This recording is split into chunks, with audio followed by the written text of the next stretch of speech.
Good evening. Welcome to From the Frontline, Lessons Learned in the Field. As we approach the 41st anniversary of Frontline Fellowship first crossing the border into Mozambique back in April 1982, what are some of the most important lessons we learned in the field? How has Frontline Fellowship changed through the years in response to the challenges of ministering in restricted access areas? After my first mission to Mozambique, April 1982, my pastor, Reverend Doc Watson, challenged me.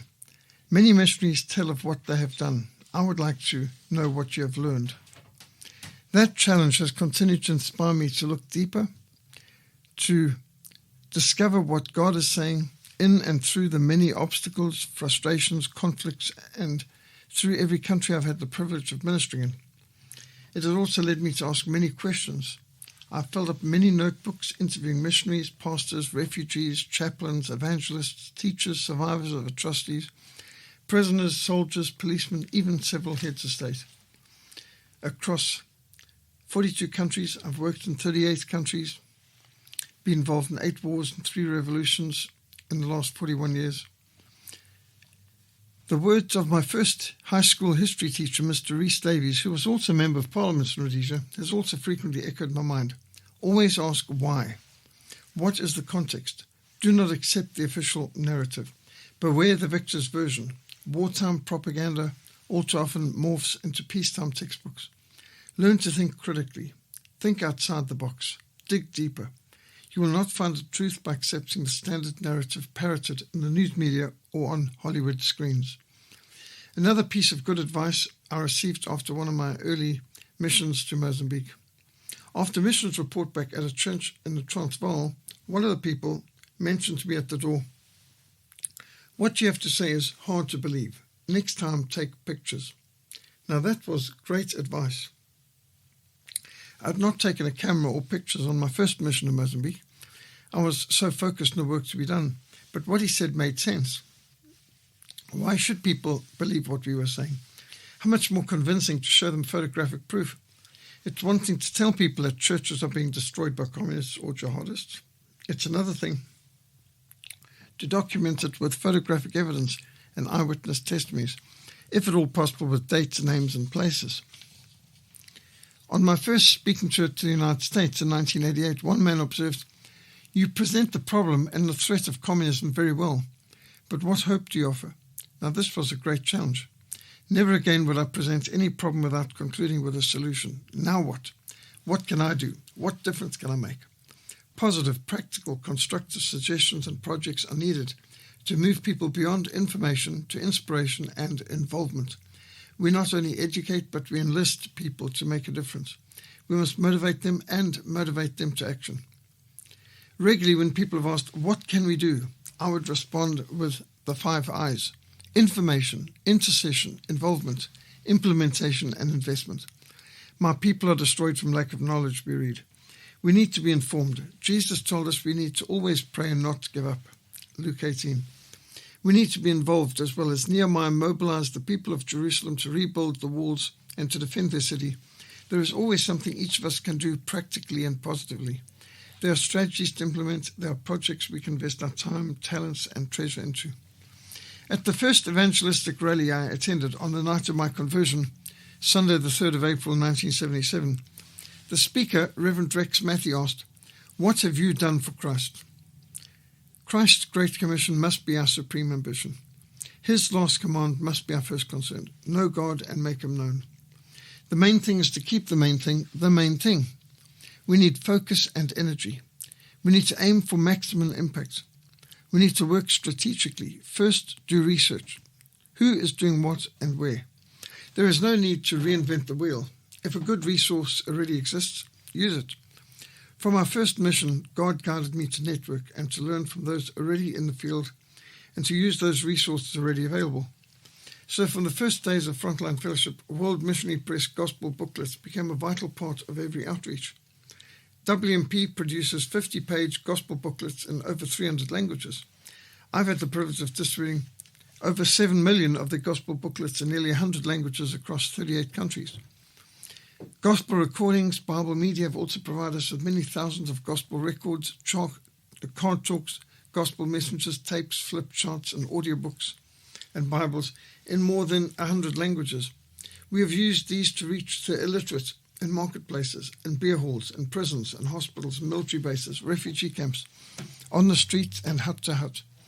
Similarly, the Jesus film in over 100 languages has enabled us to reach many tens of thousands of people with the core charisma of the gospel in their language. Evangelism Explosion, Way of the Master, and Answers in Genesis have provided invaluable resources which we have integrated into our Great Commission camps, courses, seminars, and outreaches. Francis Grimm, the founder of the first mission I had the privilege of serving, Hospital Christian Fellowship, he taught me how to pray intensively in hours of prayer every morning, in days of prayer and nights of prayer, at HCF headquarters in Kempton Park. He taught us to pray through Operation World, country by country, in strategic prayer focus. Francis Grimm also taught me what it means to live by faith. The will of God will never lead you where the grace of God cannot keep you. God's servant is God's responsibility. Where God guides, he provides. Francis Grimm also said a missionary's job description is comfort the afflicted, afflict the comfortable. If you're not being criticized, you're not doing your job. Despite conducting speaking tours in 38 countries on 4 continents, I have never required speakers' fees. HCF taught me freely, freely you've received, freely, freely give. Neither have I taken any royalties from any of the books I've written or published. All proceeds go directly into the mission. Everything has been accomplished in and through our mission over the last 40 years has been entirely due to the grace of God alone. Some other great quotes from missionaries which have inspired me and guided my ministry of the last 4 decades include what the great cricket player C.T. Studd declared. Some like to live within sound of church or chapel bell. I want to run a rescue shop within a yard of hell. And you have only one life, it will soon be past. Only what's done for Christ will last. We need to redeem the time. Always carry a Bible or New Testament with you. Know the Word of God and the God of the Word. Always have a notebook and pen. The weakest ink is stronger than the strongest memory. Write it down. Make checklists. Regularly reevaluate your life, your goals and your habits. Exercise control over your time so that you can focus on what is most important. Eliminate time wasters like TV and newspapers, and we can add now a lot of the internet. Seize opportunities. Be brave and bold for God. Do not remain seated when the time comes for you to stand up for God. Do not hesitate when time comes for you to step out in faith. Do not remain silent when you need to speak up, expose evil, and proclaim gospel truth. True love is measured by sacrifice. Some of the lessons learned and major themes of my life over the last 40 years include conversion to Christ, call for missions, consecration, conflict, commitment, and consistency. You cannot expect maximum blessings from minimum commitment. We need conversion to Christ, commitment to Christ, and consistent service for Christ. Do not settle for less than God's best. God gives the very best to those who leave the choice to Him. I learned much in my service in Scripture Union, in school ministries, holiday missions, and working in the Scripture Union bookshop. One of their slogans was, Bible before breakfast. That's a good plan. My first full-time mission training was received under the mentorship of Francis Grimm in Hospital Christian Fellowship, now Healthcare Christian Fellowship, in Kempton Park, and travelling around the country. He reminded us more people pass through the hospitals of the world than through the churches. So reach, disciple, and train doctors, nurses, and other medical professionals to evangelize and counsel patients biblically. Francis Grimm declared a missionary must be BA and RFA, born again and ready for anything. A missionary must be ready to preach, pray, or die at a moment's notice. So in the course of my missionary training at HCF and in the early years of Frontline Fellowship, I hitchhiked 140,000 kilometers, frequently with absolutely no money whatsoever, sleeping in my sleeping bag at the side of the road, in parks, in the train, in bus shelters, Wendy houses, tree houses, church foyers, used car parking lots, garages, and even police cells where local police were kind enough to let me use a bunk in a cell to sleep out of the rain at night. My military service taught me the importance of teamwork, discipline, and stamina. Persevere, keep on keeping up, never give up, Never give in. Adapt and innovate. Do not make excuses. Make a plan. Obstacles are only there to be overcome. Overcome all obstacles. Win the victory by aggressive action. Seize the initiative. If you fail to plan, you plan to fail.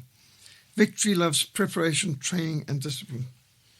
It was a privilege to learn Muslim evangelism from Gerhard Niels, the founder of Life Challenge Africa, and the author of many great books, such as Christians Answer Muslims, Christians Ask Muslims, The Great Commission Muslims, and so much more.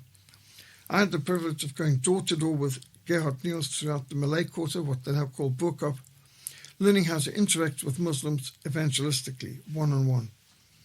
At Baptist Theological College, now called Cape Town Theological Seminary, I was mentored by the dynamic Dr. Fritz House, who was our inspiring Old Testament professor. He introduced me to imprecatory prayers, prayers for justice, the doctrines of the Reformation, and the Christology of the Old Testament. He could show us Christ in every book and chapter in the Old Testament.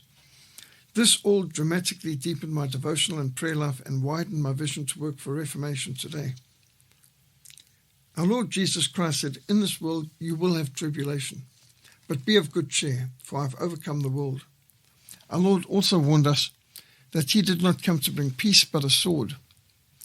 At home, at church, in the army, in the streets, later on battlefields and mission fields, I've learned that conflict, being misunderstood or targeted for character assassination, is part of our call to missions, part of our consecration process.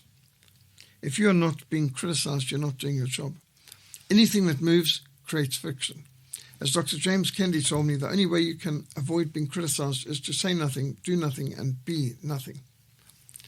Well, my missionary call has taken me across 4 continents, on over 140 missions behind enemy lines, smuggling Bibles to persecuted Christians, serving the suffering in communist and Muslim countries.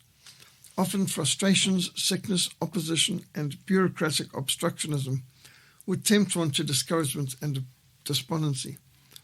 Whether under aerial bombardments or artillery fire, or in areas where landmines were prevalent and ambushes an ever-present danger, I've found studying, meditating upon, and praying the Psalms of immense inspiration, encouragement, and absolutely vital to keep my faith and focus on the author and finisher of our faith. When in prison and suffering abuse at the hands of malicious individuals, walking through the killing fields of Mozambique and Rwanda, I kept my sanity by focusing on documenting the atrocities and determining to publish the plight of the persecuted, ensuring that they had not suffered or died in vain. This has been a vital element of how I've coped with cruelty and colossal carnage, to determine to do something positive to help the suffering and to be a voice for the voiceless. Many frontline news reports in the killing fields of Mozambique, Holocaust, Rwanda, and Faith Under Fire in Sudan books were absolutely essential for me to cope. Doing something positive, ensuring that the testimonies of triumph amidst tribulation, of Christian courage and perseverance amidst unspeakable viciousness, helped redeem the situation by mobilizing prayer and pressure on behalf of persecuted Christians. Soldiers, firemen, paramedics, emergency workers, and missionaries who are exposed to mind-numbing, shocking scenes struggle to cope with what we have seen and experienced. While there have been times that I've been physically ill from the horrors I've witnessed and overwhelmed by some of the tragic testimonies I've recorded, it has seldom led to prolonged depression or nightmares. I believe this is largely because on every occasion I've focused on doing what could be done to help alleviate the suffering and to document and publish eyewitness reports, mobilizing prayer and pressure on behalf of the persecuted. I love in action, Boxes with Love, direct relief aid assistance to prisoners, pastors, pensioners, and other people severely afflicted in war zones, in communist and Muslim restricted access areas, have also helped move me from excessive introspection and unproductive depression by focusing on what can be done to improve the situation and to try to prevent such horrors from happening again. This has also involved helping churches with practical security precautions, contingency plan options such as in the Security and Survival Handbook, and bringing back video footage and interviews that could be integrated into films such as Sudan, the Hidden Holocaust, and Terrorism and Persecution. These video documentaries alerted Christians worldwide to the colossal conflict in Sudan, which many at the time referred to as Africa's forgotten war. Christians in the Nuba Mountains in South Sudan rejoiced and exclaimed with much joy when they saw their stories, their testimonies, their articles in our Frontline News or in Faith Under Fire in Sudan book. You have given us a voice, they said. We were a hidden people fighting a forgotten war. You have become our ambassador. You have given us back our history. You have given us hope for the future. At the time, it all seemed so inadequate. What difference could these photographs, slides, news reports, testimonies, chapters and publications, public meetings and radio programs, the videos and documents, what could they really do to alleviate their suffering? Yet, culminatively, we can see tremendous answers to our humble, inadequate prayers and efforts. Pray the Psalms. Pray the imprecatory Psalms of justice. Pray for the persecuted church. Pray against evil. Just some of the great answers to prayer that I've witnessed in the last 40 years include the coming down of the Berlin Wall and the Iron Curtain, the opening up of Eastern Europe and Russia to the gospel in 1989, answer to the 70-year Jericho prayer march focus on bring down the Iron Curtain and opening up Eastern Europe to the gospel, the collapse of communist regimes in Ethiopia and Zambia in 1991, the opening up of China to the gospel. These are just some great answers to prayer. The opening up of communist Mozambique, our first mission field, which was once the least evangelized country in the Southern Hemisphere. When we began our work, there were less than 4% Protestants and evangelicals in the whole country, according to Operation World. Barely one Bible for 1,000 people in Mozambique. Today, approximately 34% of the people in Mozambique would call themselves Bible-believing, born-again, or evangelical Christians. The secession and independence of South Sudan in 2011 was another great major answer to prayer and concerted action. So balancing the demands of leading a mission into restricted access areas with the incredible responsibility to raise God-fearing sons and daughters was a daily challenge. Even before my firstborn, Andrea, arrived to transform my life, I had determined to give quality time to my children. All too often you see those in ministry who neglect their family and raise prodigals, who resent missions. But no matter how busy I was, no matter how great the demands and deadlines, I would do everything to make it home for supper and reading time with my children. If necessary, I would return to the mission or bring piles of work home to deal with after they were asleep. Many of my books were written when everyone else was asleep. In fact, a major part of missions is learning to remain productive on far less sleep than the average person. Saturdays were often days of adventure when I took my children up mountains, into forests, through museums, ensuring that they loved nature and loved reading, loved seeking knowledge and loved history. And most important, loved serving the Lord. During some outreaches, other parents have asked me, how do you manage to get all your children, even through their teenage years, into adulthood, to enjoy participating in camps, courses, outreaches, and evangelism? Well, I hadn't actually thought about it until I was asked. It was very gratifying when, decades on, Lenora could remind me that none of our children had ever missed any of our camps, courses, or outreaches, unless they were on another continent at the time. When asked Andrea, she replied that I'd always involved them in mission outreaches. They grew up enjoying it. One important principle was I never allowed telephone calls to interfere with our family supper time, our Bible study, or reading time. Even if the president had phoned, I would not be available. I did not allow anything to intrude on devotions and reading time with our children. General Ben Parton of the U.S. Air Force told me he would never hire anyone on his staff who had not made serious mistakes. Anyone who cannot point out what he has failed at and where he had done wrong is either lying or covering up his mistakes and refusing to learn from them, or he's blaming others, or he lacks the moral courage to strive and to try and to risk failure. The most important commitments that I've made to Christ and to the Great Commission was in 1977 when I was converted and called, to marriage in 1989, to parenthood from 1991 onwards. In 2005, my mission in Europe, to 11 countries across Europe, led me to the launching of the Reformation Society and Livingston Fellowship. Our Lord Jesus Christ commanded us to deny ourselves, to forsake the world, to take up the cross and to follow him. The whole life of a Christian involves self-denial, self-sacrifice, self-discipline, unselfish service to Christ and his creatures. A willingness to endure, to suffer, to endure hardship, to suffer abuse, and to do so graciously and joyfully as unto the Lord is essential. Whatever we do, we should do it wholeheartedly as unto the Lord and not to men. It is a tremendous privilege to be a servant and a soldier of Christ. We need to live in the light of eternity. Well, my discipleship, which began on the 3rd of January 1977, has continued to accelerate throughout the last 45 years of missionary service. During this time, I've traveled to 42 countries, ministered in 38 countries, been involved in 8 wars and lived through 3 revolutions. I've also been eyewitness to numerous successful secession movements, including Croatia, Slovakia, and South Sudan. Growing up in the old world of Rhodesia and living through tumultuous times and revolutionary upheavals, I could not help but notice what Karl Marx declared. The first battlefield is the rewriting of history, he said. Well, indeed, Karl Marx's disciples have been very busy rewriting history, rearranging reality. Marxists have manipulated the mass media to bombard everyone with no end of deception, distraction, and disinformation. Communists seldom gain control of a country by military means.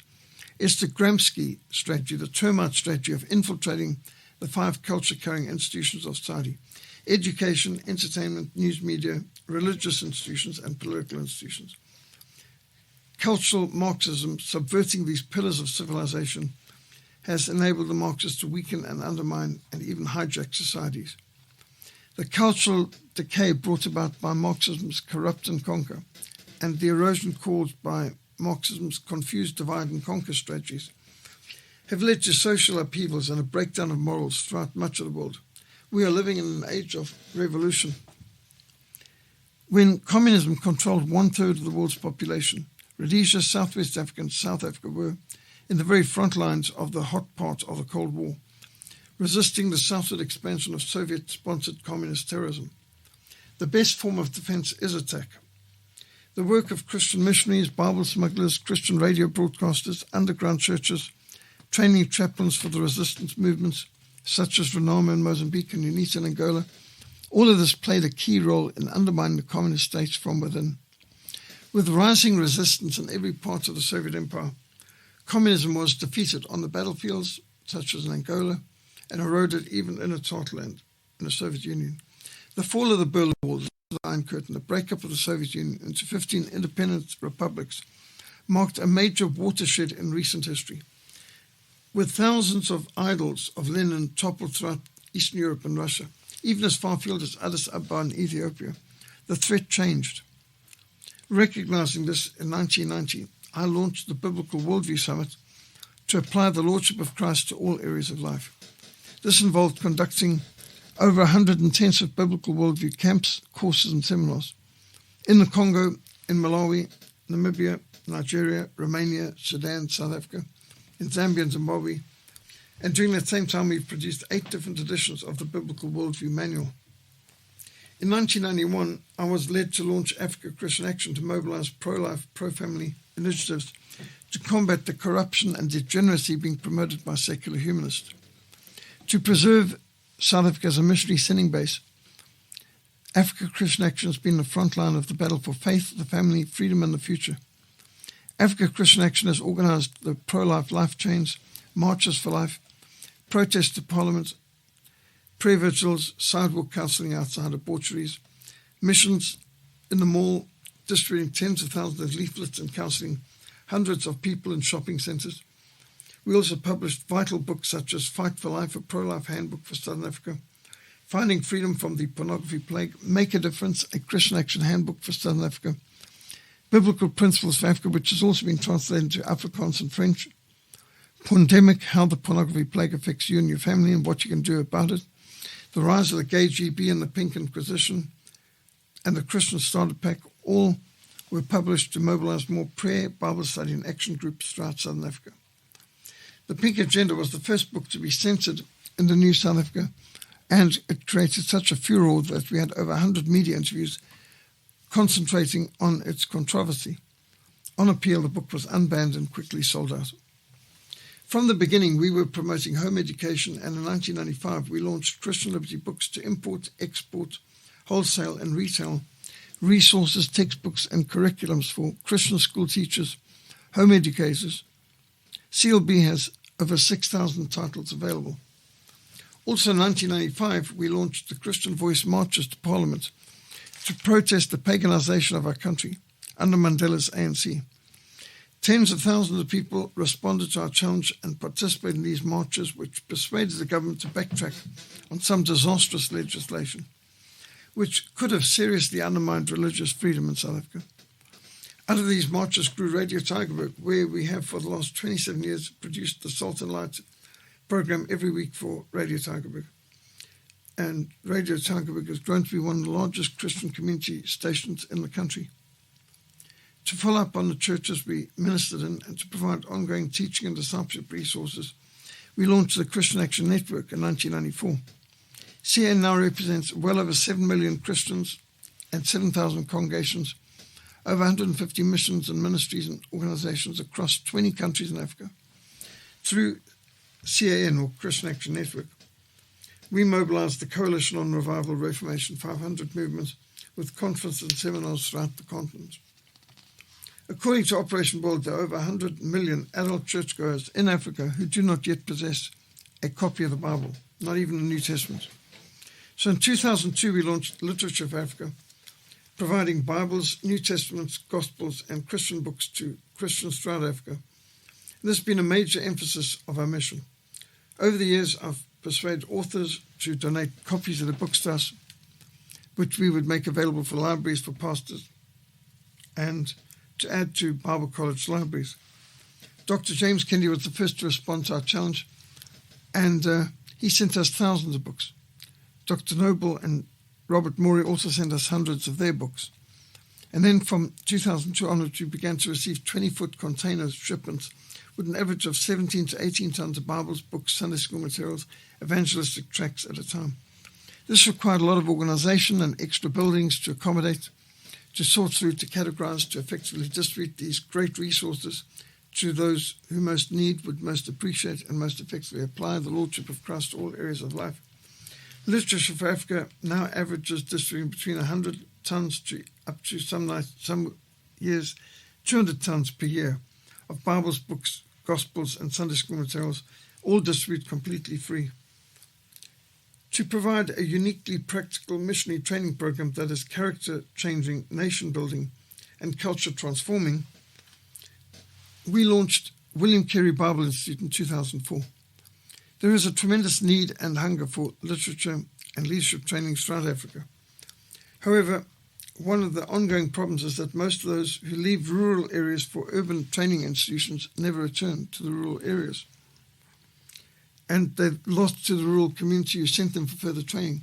Similarly, most of those who go to first world countries for further training tend not to return to the third world country of origin. In this way, the church in Africa is hemorrhaging. Some of our most promising leadership candidates are failing to return to their communities. And the rapid urbanization and mass movement to first world countries is devastating to local congregations and disastrous for fulfilling the Great Commission. Most of the pastors in rural areas where we have been ministering have no tertiary education at all, which is why we opened up a Bible college, Covenant College in eastern Zambia. Therefore, Frontline Fellowship conducts biblical worldview seminars, Great Commission courses, Reformation Revival seminars, Muslim evangelism workshops, teacher training courses, and much more, along with seeking to equip pastors with our Libraries for Pastors program. We've also helped establish Bible colleges in Zambia and Sudan.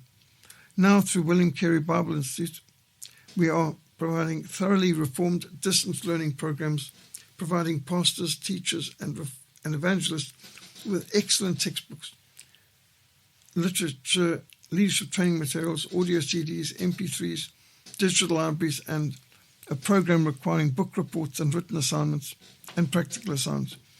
With a faculty of 18 contributing authors, ministers, and missionaries who've donated their books, manuals, and resources, WCBI is able to offer completely free higher education material that is reformed, evangelistic, biblical, and practical. At first, it was aimed at the persecuted church, then for the homeschoolers. Now we've opened it up even wider. To speak up for the persecuted church, I was led to write In the Killing Fields of Mozambique, Holocaust in Rwanda, Faith Under Fire in Sudan, and these have been very successful. The Faith Under Fire in Sudan has gone through 3 editions, and the 3rd edition of 2010, 3 times larger than the first 1996 edition. And Slavery, Terrorism, Islam, the historical roots and contemporary threat, has been our bestseller, consistently needing to be reprinted. The revised and expanded 2010 third edition is also 3 times larger than the first 2005 edition. Slavery, Terrorism, Islam also earned me a death threat fatwa from jihadists. To mobilize more church congregations to pray for Christians suffering persecution, we launched IDOP, International Day of Prayer, IDOP, to focus on the second Sunday of November each year. For decades, Frontline Fellowship has run the IDOPAfrica.org website, focusing on persecuted churches throughout Africa. With history being a strategic battlefield, my contribution to providing textbooks for Bible colleges and home educators were The Greater Century of Reformation, Greater Century of Missions, Victorious Christians Who Changed the World, and Sketches from South African History, which has also now been translated into Afrikaans. Several other history books are in the pipeline.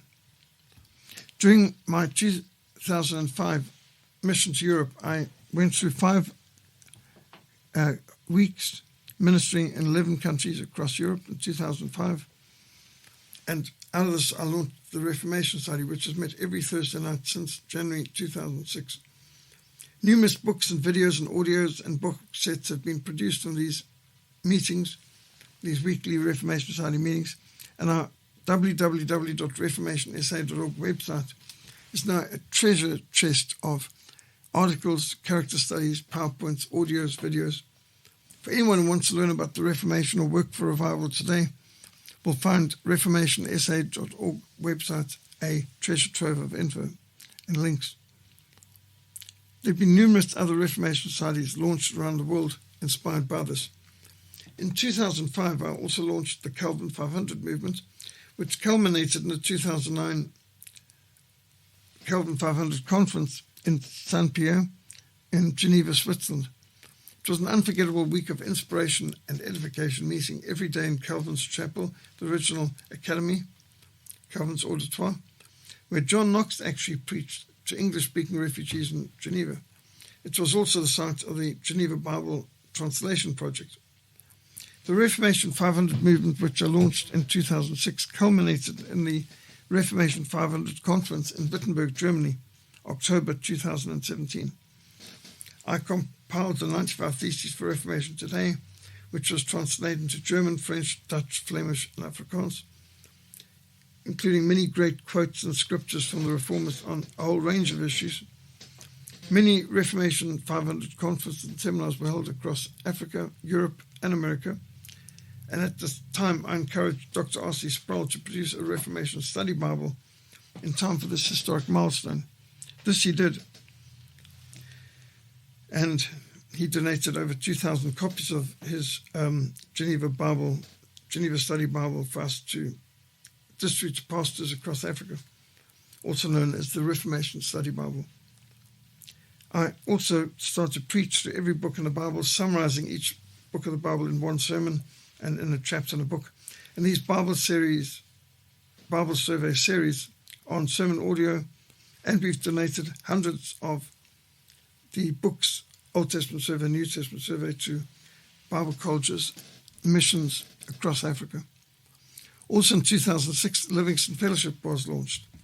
The sermon series preaching through the 10 Commandments were published as the 10 Commandments, God's Perfect Law of Liberty, which has since also been translated into Afrikaans. Then Answering Skeptics, Reforming Our Families, the Power of Prayer Handbook, and the Bible Survey series all came out of Livingston Fellowship sermons, which are also available in article form on www.livingstonfellowship.co.za website and on our sermon audio page. Joy and Jeugd magazines published summaries of most of my sermon series on every book in the Bible. In 2013, we also launched the Livingston 200 to commemorate the life and legacy of Dr. David Livingstone, 200 years after his birth. This included a 7-month, 12-country overland mission retracing much of the steps of David Livingstone and distributing 3.5 tons of Bibles and books in remote areas where he first planted the gospel seed. Confronting communism, exposing the revolutionary agenda as seen in the cancel culture and BLM burn, loot, murder movements, have led to many hundreds of radio and TV programs, public meetings, debates on university campuses, and presentations to select committees at Parliament. It also led me to promote self-determination, self-rule, decentralisation and secession. In 2019, I launched the Cape Independence Forum to promote a free and independent Cape Good Hope. You can visit our website promoting this, www.capeofgoodhope.africa. From the very beginning, I've been committed to a ministry of multiplication, to entrust these teachings to other reliable people who will be able to train others. 2 Timothy 2:2. Hard copy books are my personal preference. Most of what I've learned from reading books. But recognizing that we're living in an increasingly audiovisual world, 30 of my books are now also available as ebooks. We're also preparing more and more for print on demand. And with over 1,000 of my sermons and Bible studies and lectures uploaded and available on sermon audio, over 350 of my PowerPoints are available on SlideShare, and hundreds of videos of our lectures, outreaches, seminars and courses are now available on our frontlinemissionsa.org Vimeo page. Our weekly From the Frontline podcasts provide another means of updating friends, intercessors and supporters worldwide. We have more than 200 episodes already uploaded on Podbean. We are maintaining and developing over 20 websites and 30 different social media pages. Some of these reach tens of millions of people each year, with hundreds of thousands of engagements and reactions. Especially Wonderful Wildlife, I Love God's Animals, Reformation 500, Henry Morton Stanley School of Christian Journalism, Greater Century Missions, Greater Century Reformation, Victorious Christians Who Changed the World. These are juggled between regular radio and TV programs, public meetings, services and outreaches. The Great Commission is our supreme ambition. Every year we host and organize a Biblical Worldview Summit and Great Commission courses to train a new generation to understand the times, to apply the Lordship of Christ to all areas of life, and to make the Great Commission their supreme ambition. Our emphasis is body, mind, and spirit. Seeking first the kingdom of God, putting feet to our faith, putting our faith in action. The symbol of our Great Commission course is laced up boots ready for action. As Isaiah 52 says, how beautiful on the mountains are the feet of him who brings good news, who proclaims peace, who brings good tidings, who proclaims salvation. Your God reigns. Is God calling you to stand up, to step out in faith, to speak up for those who cannot speak for themselves, to fight the good fight of faith? Give up your small ambitions and follow Jesus. Make his Great Commission your supreme ambition, Africa for Christ. Be strong in the Lord and in his mighty power. Stand firm then, with the belt of truth buckled around your waist, with the breastplate of righteousness in place, and with your feet fitted with the readiness that comes with the gospel of peace. As we have passed the 40th anniversary of Frontline's first cross-border mission, our mission headquarters, Livingston House in Cape Town, is a beehive of activity. A steady stream of visitors come to Literature for Africa for Bibles, New Testaments, Gospels, Sunday school materials, theological books, library books, and much more. Christian Liberty Books continues to supply home educators, missionaries, evangelists, and theological students. Our recording studio is being used multiple times a week for a variety of programs. Our Reformation Society attracts visitors far and wide, getting overseas visitors frequently. Cross-border missions are planned, teams are sent out, regular outreaches are conducted into Muslim and other areas. And all 4 of our children are involved in the mission in different ways. Andrea, our journalist, is a great proofreader, and before motherhood, preoccupied her. She is regularly involved in writing projects. We still get her involved in some radio programs and some presentations to home educators and to our Reformation Society. Her husband, Hunter, is full-time involved in Muslim evangelism with our good friends of Operation Mobilization. Daniela has supplied many of the book covers, tracks, recent posters and banners, and completed the Frontline Behind Enemy Lines for Christ book. Christopher had the privilege and opportunity of running our comms office full-time, and since completing his studies, he's back editing films, and then he got the opportunity of being mentored as an intern of Dr. Ted Baer at Movie Guide in Los Angeles for a few months last year. And Calvin has undertaken cross-border missions with me. He's been a school coach for many years and has helped run many of our camps and courses as our PT and practicals instructor. He runs an average of 120 kilometers each week and has been assets offloading containers. As Lenora observed, our children always took part in every camp, course, outreach and event. Well, now we have 3 grandsons, Jeremy, Joshua and Oliver, and we're getting them involved in life chains, hikes and literature distribution outreaches. I hope and pray that I still have decades more ministry opportunities ahead, but I've always been convinced it's a high priority to duplicate myself by investing in training the next generation to take up the torch in this mountain marathon relay race, to contend for the faith once delivered to the saints, making disciples of all nations, teaching obedience to all things that the Lord has commanded. Will you join us in this mission? C.T. Studd put it so clearly, you only have one life, it'll soon be past. Only what's done for Christ will last. And so, if you want to learn more about our mission, visit www.frontlinemissionsa.org. Frontlinemissionsa.org. You'll find the latest Frontline news available. You can read it online, and you'll see that on the website. We've also got prayer and praise updates, reports on our recent Great Commission course and Biblical Worldview Summit, and you can actually view many of the videos, PowerPoints, or listen to the audio lectures of these seminars, camps and courses online. So go to www.frontlinemissionsa.org or email us mission@frontline.org.za. You'll also find us on social media, Frontline Fellowship, Literature for Africa, Great Commission course, all have their own Facebook pages. And some of our books like Great Commission, Great Century of Missions and Great Century of Reformation, Victorious Christians Who Changed the World, they also have their own Facebook pages. And you'll find a lot of On This Day. If you want to receive our emails, we send out a variety of emails.